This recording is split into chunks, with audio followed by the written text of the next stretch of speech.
हरे चरहि तापहि बले और फरे पसारहि हाथ। तुलसी स्वार्थ नीत जग परमारथ रघुनाथ। विचार किया रघुनाथ जी ने कि सबने अपनी दृष्टि इससे हटा लिया, जगत ने दृष्टि हटा ली। मैं जगदीश हूं, अगर मैं भी इससे अपनी दृष्टि हटा लूंगा तो इस बेचारी का उद्धार नहीं। हाँ, अपराध तो इसने किया है, भूल तो इससे हुई, लेकिन भूल दुनिया में होती किससे नहीं है? ऐसा भी तो कोई नहीं कि जिसने कभी कोई भूल ना किया। इसने भूल किया, लेकिन भूल करने के बाद में इसने अपने भूल को स्वीकार भी तो कर लिया। अन्यथा जब गौतम जी ने अहल्या को श्राप दिया पत्थर हो जाने का, तो अहल्या जी आश्रम के भीतर ही पत्थर बन के गिर जाती। और अगर अहल्या आश्रम के भीतर गिरी होती तो शायद आज तक हम लोग अहल्या को उसी हालत में देख पाते। लेकिन अहल्या को जैसे श्राप दिया गौतम जी ने पत्थर होने का, तो अहल्या एकदम भाग कर आई और आश्रम के द्वार पर गिरी कि दुनिया के लोगों, मैंने भूल किया, मैंने अपने पतिदेव को धोखा दिया, उसका परिणाम देखो मैं भोग रही हूं। मेरे ऊपर पांव रख रख करके निकलो, मुझे पांव से छुपो। और ध्यान दीजिए, पाप को स्वीकार करना ही पुण्य की शुरुआत है। पाप को जितना ज्यादा छुपाएंगे हम, उतना ज्यादा पाप भारी होगा, और पुण्य को जितना ज्यादा गाएंगे उतना ज्यादा पुण्य हल्का होगा।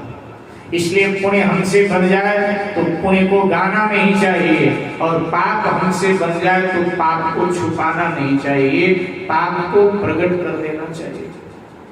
अब समाज के सामने प्रकट करते हुए लज्जा आ रही है कि समाज कहेगा क्या हमको, तो समाज के सामने मत प्रकट करो।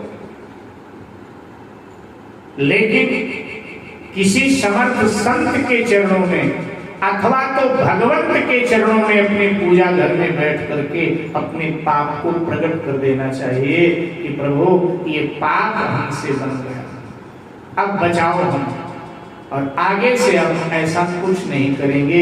ये वचन भी भगवान को देना चाहिए, तो भगवान निश्चित रूप से हमारी रक्षा करते हैं, निश्चित रूप से हमको बचाते हैं, निश्चित रूप से हमको उबार लेते हैं।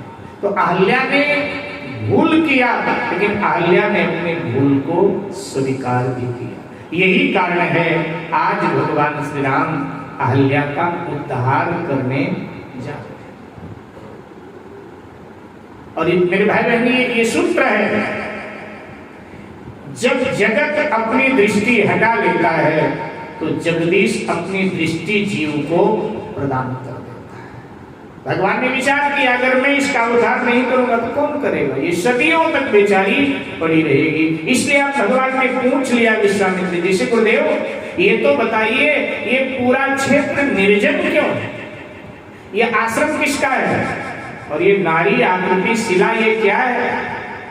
तब विश्वामित्र जी ने कह दिया कि बेटा राघव, ये तो गौतम नारी श्राप बस उपल दे धरि धीर, चरण कमल रज चाहती कृपा करहु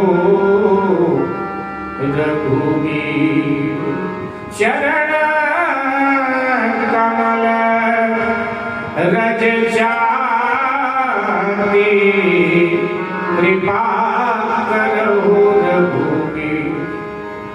बेटा राघव, एक गौतम की पत्नी अहल्या है, इसको इसके पति ने श्राप दे दिया,